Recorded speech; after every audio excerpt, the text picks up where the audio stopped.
Magandang hapon po sa inyong lahat. Ako po si Fire Officer 2 Edre Evangelo M. Lasa at your service. At ngayon nga po, naglabas na po ng examination announcement number 01 series of 2024 ang Civil Service Commission para po sa pagkakandak ng Fire Officer examinations by June 2, 2024. So nagtataka po kayo, every other 2 years po kinakandak ang Fire Officer exam kasama po ng Penology Officer exam. Ito po ay magra-run ang ating application period, of course, by March 4. Ito po ay Monday, 2024 to April 3, 2024 po. And ang expected results po natin will be on July 14, 2024 po.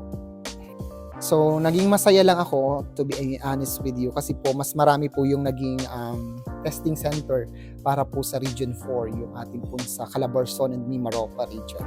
Bali, meron na po tayong testing center for Batangas City at para naman po sa Mimaropa ay yung Pinamalayan Oriental Mindoro. Kaya po sa mga college graduate dyan na wala pa pong proper eligibility para makapag-apply sa Bureau of Fire Protection, ay pwede na po kayong mag-apply by March 4 sa pinakamalapit na regional office or kaya naman po ng field office po ng civil service. Tandaan po natin, ito po ay first come first serve basis, kaya po kailangan po nating maging mapagmatsyag at kailangan po nating nga po ay abangan agad. Kasi po once na nakapuno po yung slots niyan ay magko-close na rin po ang ating nasabing application.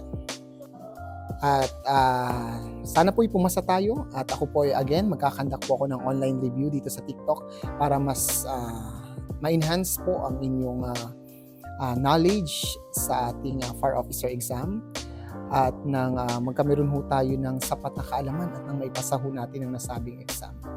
So yun lamang po at mag-ingat po tayong lahat at God bless po. Ibayong ingat.